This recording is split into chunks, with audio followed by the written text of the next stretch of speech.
할렐루야, 반갑습니다. 오늘은 창세기 41장 41절에서 43절의 말씀으로 성령이여 임하소서라는 제목으로 우리가 서로 은혜를 나누고자 합니다. 스코틀랜드 탐험대에 베어드 대장이 있습니다. 이분이 탐험대를 이끌고 남극을 탐험하는 도중에 그 남극의 꼭지점을 찾기 위해서 대원들은 베이스 캠프에 두고 홀로 길을 떠나게 되었습니다. 그런데 한참 가다가 강풍이 불면서 이분이 길을 잃기 시작했던 것입니다. 이 길을 잃으면서 이리저리 방황하다 보니 시간이 흐르다 보니까 몸이 점점 얼어붙게 됐고 무전을 하려도 무전기가 얼어붙어서 완전히 홀로 고립되게 되었습니다. 이때 이분 마음속에 든 생각이 내가 여기서 얼어 죽겠구나. 내가 여기서 죽겠구나 하는 두려움에 휘말리게 되었다는 것입니다. 그런데 그 두려움에 휘말릴 때 또 하나의 생각이 떠올랐답니다. 임마누엘, 하나님이 우리와 함께 하신다. 이 말씀이 그의 머릿속에 떠올랐다는 것입니다. 그러면서 이분 마음속에 드는 생각이 그래, 하나님이 지금 이 자리에 나와 함께 계신다 라는 믿음이 불현듯 일어나게 되었다는 겁니다.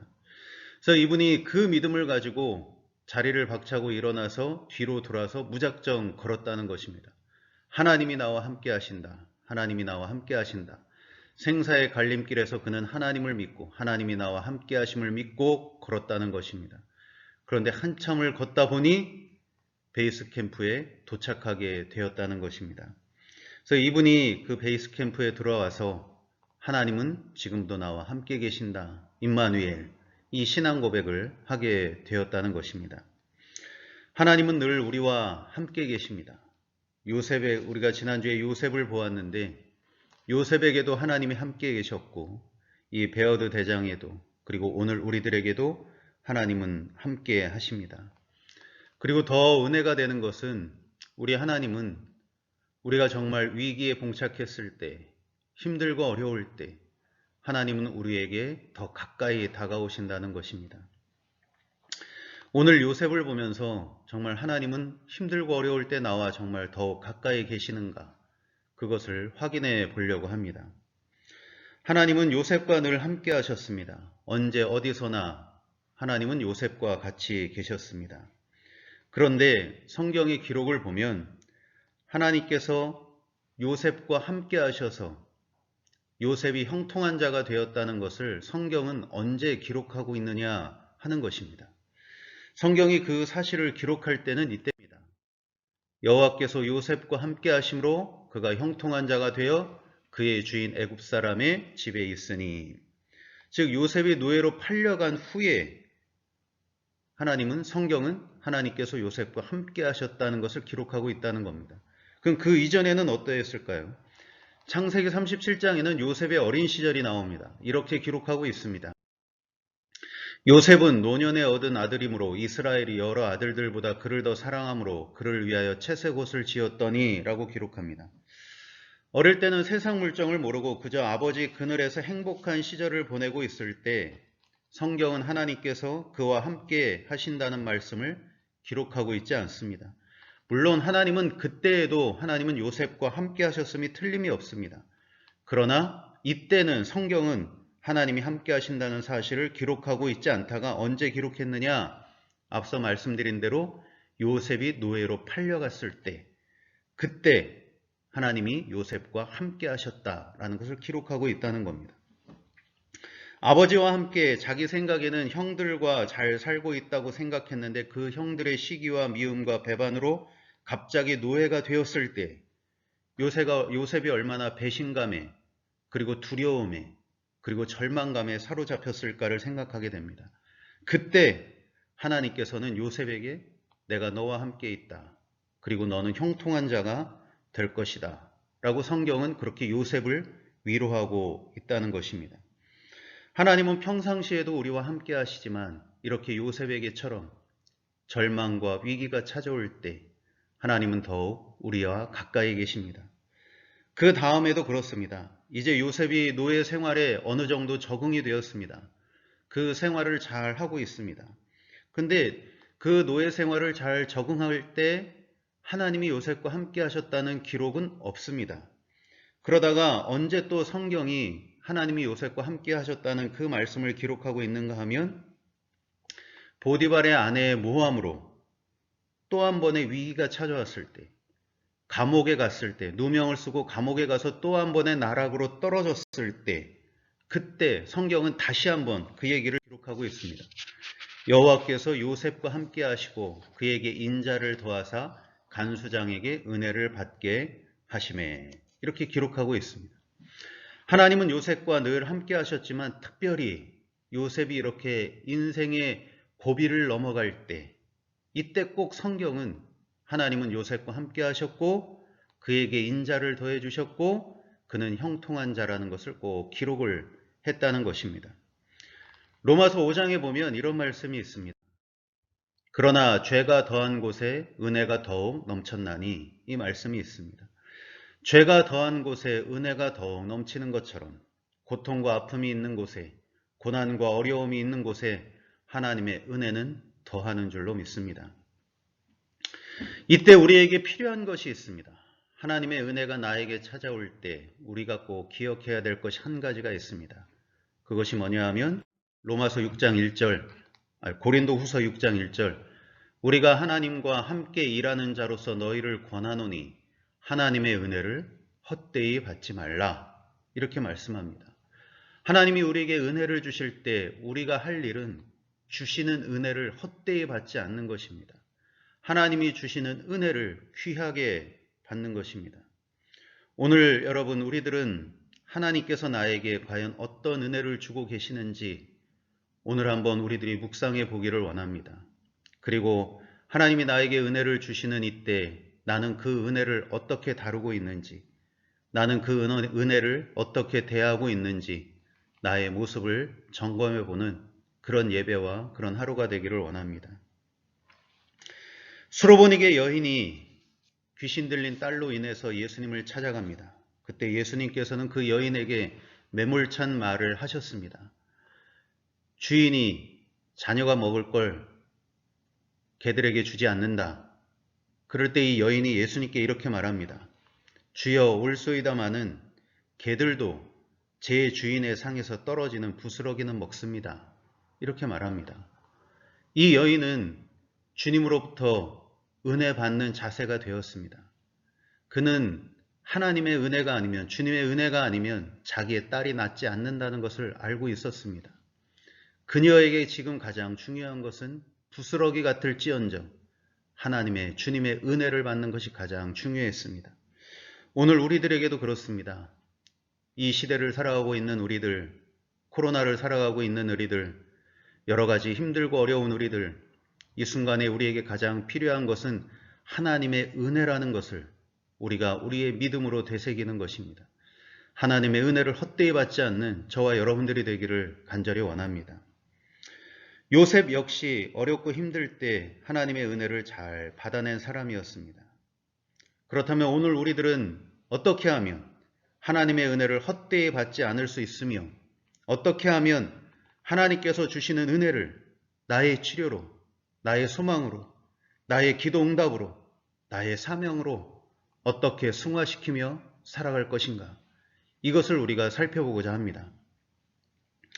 먼저 우리가 받은 은혜를 헛되이 하지 않으려면 말과 입술의 경건이 필요합니다. 말과 입술의 경건이 반드시 필요합니다.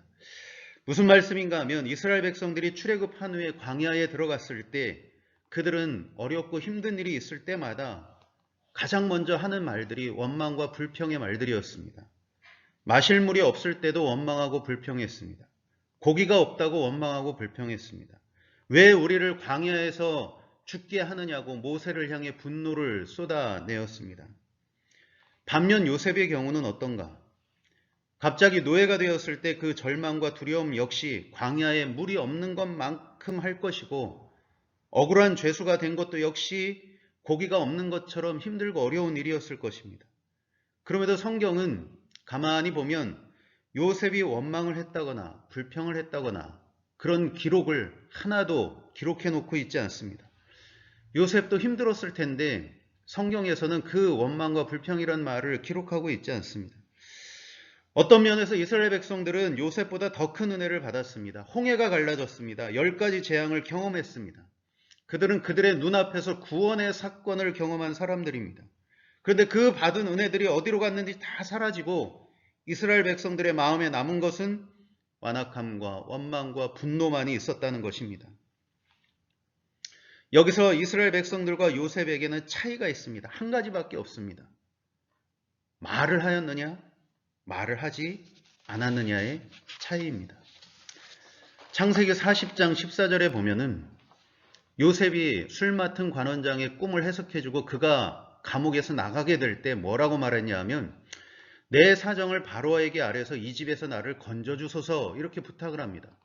그러니까 이런 부탁을 하는 걸 보면 요셉 역시 마음에 갈등이 많이 있었다는 걸 짐작할 수 있습니다. 그도 감옥에서 벗어나고 싶었습니다. 그도 이 생활을 청산하고 싶었습니다. 요셉은 자신의 그런 처지를 잘 알고 있었습니다. 그럼에도 불구하고 그 일마저도 헛된 것으로 돌아갔을 때 요셉은 원망이나 불평이 없었다는 것입니다. 마음속으로는 모르겠습니다. 마음속으로는 원망했을 수 있고 불평했을 수 있고 그건 잘 모르겠지만 어쨌든 요셉은 자신의 처지가 한탄스러울지라도 그것을 입술로 내뱉지 않았다는 것은 우리가 확실히 알 수가 있습니다. 그러나 이스라엘 백성들은 그렇지 않았습니다. 여과 없이 다 그들의 입으로 쏟아냈습니다.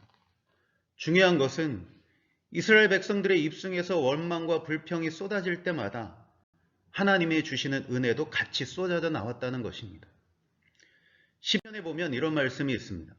왕은 사람들보다 아름다워 은혜를 입술에 머금으니 그러므로 하나님이 왕에게 영원히 복을 주시도다. 이렇게 말씀하고 있습니다. 여러분, 복을 받는 사람이 누굽니까? 은혜를 입술에 머금은 사람. 즉 말하는 것에 은혜가 있는 사람. 은혜로운 말이, 은혜로운 입술이 복을 가져온다는 것입니다. 하나님은 그의 말에, 그의 입술에 은혜가 있는 사람에게 복을 주십니다. 우리가 은혜를 헛되이 받지 않으려면 다윗의 한 말을 꼭 기억했으면 좋겠습니다. 여호와여 내 입에 파수꾼을 세우시고 내 입술의 문을 지키소서. 나의 입술의 문을 지키는 것, 이것이 요셉에게 은혜가 소멸되지 않는 가장 큰 이유였습니다. 혹시나 여러분 우리 입술의 원망과 불평, 험한 말 이런 것들이 내 마음을 뚫고 내 목을 넘어서 내 혀를 타고 내 입술의 문을 열고자 할 때 다윗의 한 말을 꼭 기억하고 하나님 내 입에 파수꾼을 세워주소서 내 입술의 문을 지켜주소서 기도하면서 입을 닫는 지혜로운 저와 여러분들이 되기를 예수님의 이름으로 축복합니다. 두 번째로 우리가 하나님의 은혜를 헛되이 받지 않으려면 하나님을 증거하는 삶을, 하나님을 드러내는 삶을 살아야 됩니다. 요셉은 이것을 통해서 총리로 가는 길을 평탄케 하였습니다. 무슨 말인가 하면 창세기 39장에는 우리가 잘 아는 보디발의 아내가 유혹을 하지요. 그런데 이때 요셉이 그 유혹을 거절하면서 이렇게 말하지 않습니까? 내가 어찌 이 큰 악을 행하여 하나님께 죄를 지으리까? 이렇게 말하면서 그 유혹을 뿌리칩니다. 요셉이 유혹과 시험을 거절할 수 있었던 이유는 하나님 때문이었습니다. 하나님 때문에 내가 이것을 하지 않는다는 거였습니다. 여러분, 우리는 크리스찬 아닙니까? 저는 목사이기 때문에 하지 말아야 될 일이 있고 여러분들은 성도여야 하기 때문에 장로이기 때문에 권사이기 때문에 집사이기 때문에 하지 말아야 될 일들이 있습니다. 이것 때문에 하나님 때문에 직분 때문에 하지 않는다면 그것은 복된 길인 줄로 믿습니다. 만약 여기서 요셉이 오케이 하고 그 유혹을 받아들였다면 어쩌면 요셉은 편할 수 있었을 것입니다. 그러나 그가 아무리 편해도 요셉은 여전히 노예입니다. 총리로 가는 길에 하나님의 뜻을 이루는 길에 큰 장애가 되었을 것입니다. 하나님 때문에 하지 않은 그것이 은혜 위에 은혜를 쌓는 길이 되었습니다. 또한 훗날 요셉이 바로 앞에 서게 됩니다. 바로의 꿈을 해석하게 됩니다. 이때 바로가 감탄하면서 요셉에게 뭐라고 말을 하냐 하면, 너는 내가 들은즉 꿈을 들으면 능히 푼다고 하더라. 내가 너에 대해서 들었는데 너는 꿈을 아주 잘 푼다고 하더라 하면서 요셉을 세워줬습니다. 그때 요셉이 그런 말을 들으며 바로에게 뭐라고 얘기했냐 하면, 요셉이 바로에게 대답하여 이르되 내가 아니라 하나님께서 바로에게 편안한 대답을 하시리이다. 이렇게 바로에게 대답합니다. 여러분, 사람이 자신을 축혀 세워주는데 그 자리에서 내가 아닙니다 라고 말하는 것이 쉬운 것 같지만 또한 그렇게 쉬운 일도 아닙니다. 이것이 뭐냐? 내가 아니라 바로 자기 부인입니다. 자기를 십자가에 못 박는 것처럼 때로는 어려운 일이 자기 부인입니다. 요셉은 자기 부인이 되었습니다. 나를 부인하고 자기를 부인하고 바로 그 자리에서 자기가 드러날 수 있는 그 순간에, 잘하면 이 감옥에서 노예에서 건진받을 수 있겠다고 생각할 수 있는 그 순간에 이 모든 것을 뒤로하고 요셉은 한 가지만 생각합니다. 하나님이 하시는 겁니다. 요셉의 마음속에는 그것만이 있었습니다. 내가 아니라 하나님이 하십니다. 여러분, 바로 여기에 응답이 있고 바로 여기에 하나님의 역사가 일어나는 줄로 믿습니다. 오늘 이 요셉의 고백대로 내가 아니라 하나님께서 하십니다라는 이 고백대로 요셉은 자신의 고백대로 하나님께서 요셉을 총리로 만들어 주셨습니다. 요셉이 총리가 된 건 요셉이 한 게 아니라 하나님께서 하시는 겁니다. 여러분, 우리는 우리의 신앙 고백대로 되는 줄로 믿습니다. 나의 믿음대로 되는 것처럼, 나의 믿음의 말처럼 되는 줄로 믿습니다. 이런 것처럼 우리가 삶 속에서 나를 부인하고 하나님을 드러낼 때 은혜 위에 은혜가 쌓이고 은혜 위에 은혜가 더해지는 줄로 믿습니다. 세 번째, 받은 은혜를 헛되이 하지 않으려면 이제 은혜가 쌓이면 흘려보내야 합니다. 요셉이 총리가 된 후에 그의 형제들과 상봉을 합니다. 요셉은 너무 반가웠습니다. 근데 형제들은 오히려 근심했습니다. 보복당하지 않을까? 총리가 된 요셉에게 죽지는 않을까? 이런 근심과 두려움이 있었습니다. 근데 이때 요셉이 그런 형제들에게 이렇게 말을 합니다.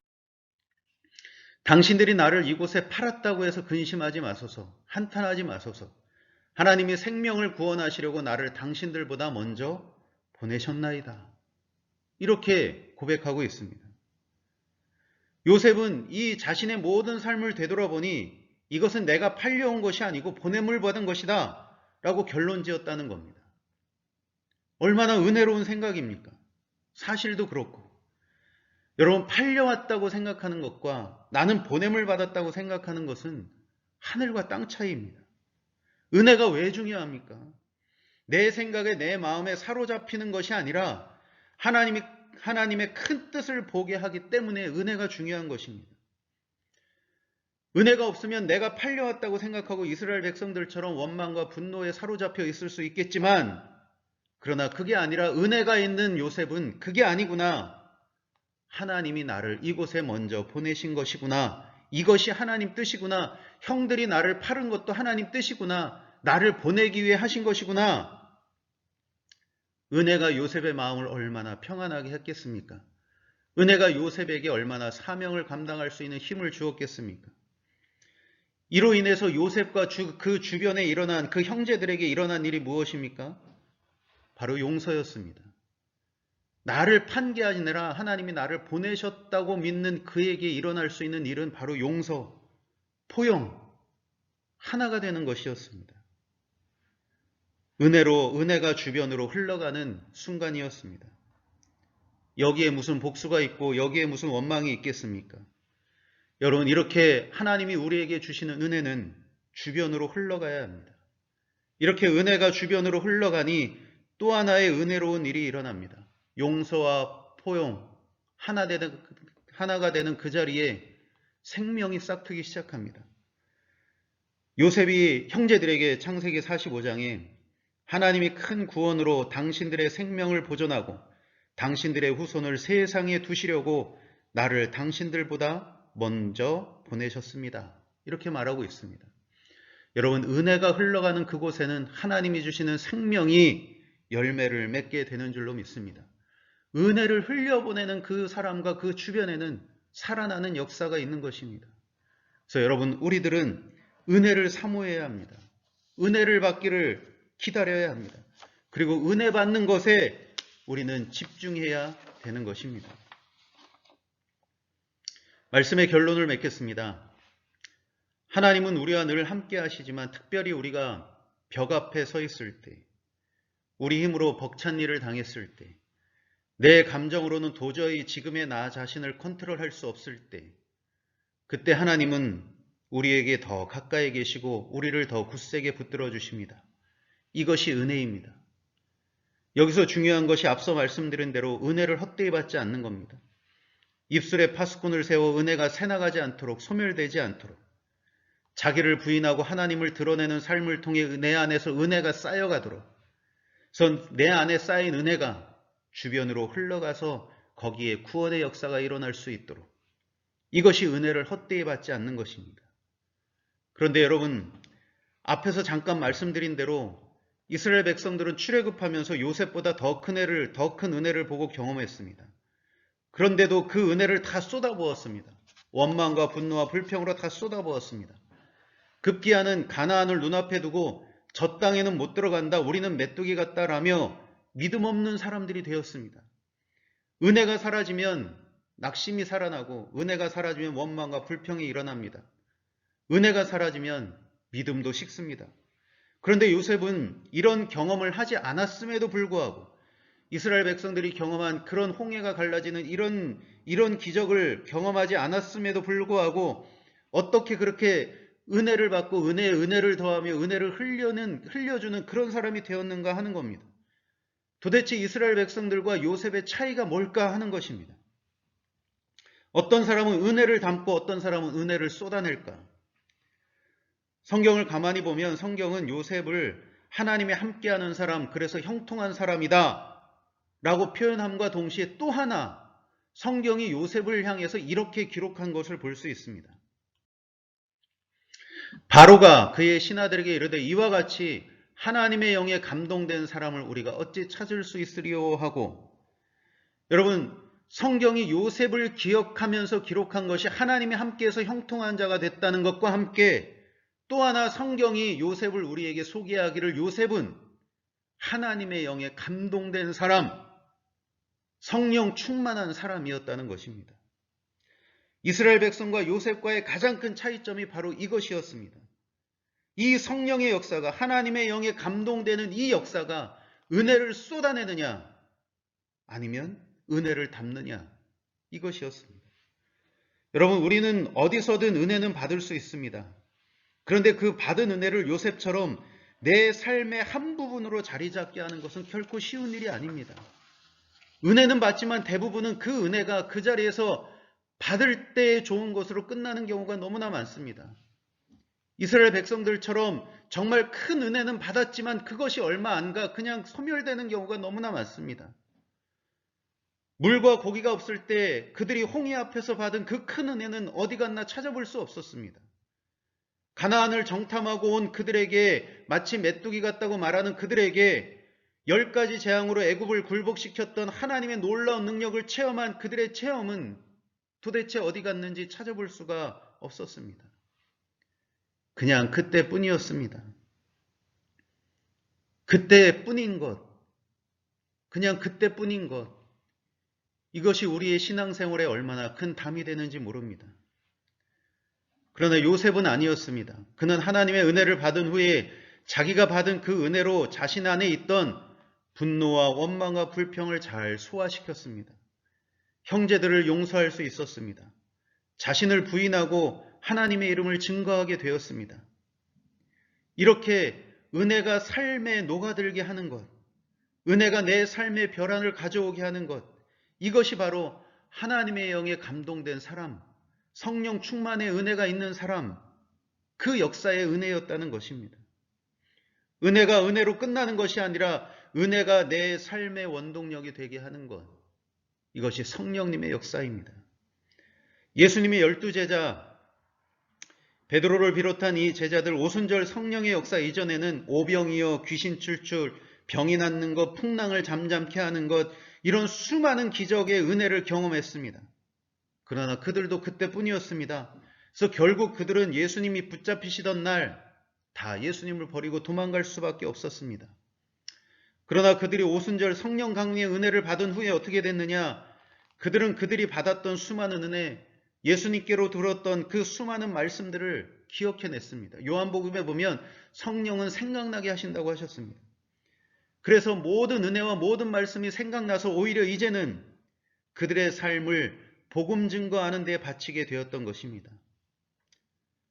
오늘 우리들 역시 은혜를 받고 기적을 경험하는 것도 참 귀한 일이나 이것보다 더 귀한 것은 아무리 작은 은혜를 받았어도 이것을 마음에 품고 내 삶의 원동력으로 삼는 것, 이것이 열매요, 이것이 가장 귀한 일이 되는 줄로 믿습니다. 내가 받은 은혜가 내 삶이 되는 것, 오늘 이 예배가 내일부터 살아가는 내 삶에 영향을 주는 것, 내가 오늘 읽은 이 말씀이 나의 가정에서, 나의 일터에서, 나의 동네에서, 나의 언행에, 나의 판단에, 내 생각에 기준점으로 자리 잡아가는 것. 또한 나아가서 하나님이 오늘 나에게 주신 은혜 때문에 치료의 소망을 품고 기도의 응답을 가지고 사명감을 가지고 내 삶을 돌아보게 하는 것. 여러분, 지금 우리들이 어떤 인생을 살아가고 있는지는 잘 모르겠지만, 그러나 중요한 것은 우리가 어떤 삶을 살아가든 우리가 지금 나아가야 할 방향은 성령 충만이라는 것입니다. 하나님의 영에 감동된 삶을 향해 나아가야 한다는 것입니다. 세상이 어지러울수록, 세상이 복잡할수록, 내 마음이 복잡할수록 우리들은 성령 충만의 삶으로 나아가야 됩니다. 올 한 해 2021년도 여러분, 성령이여 임하소서.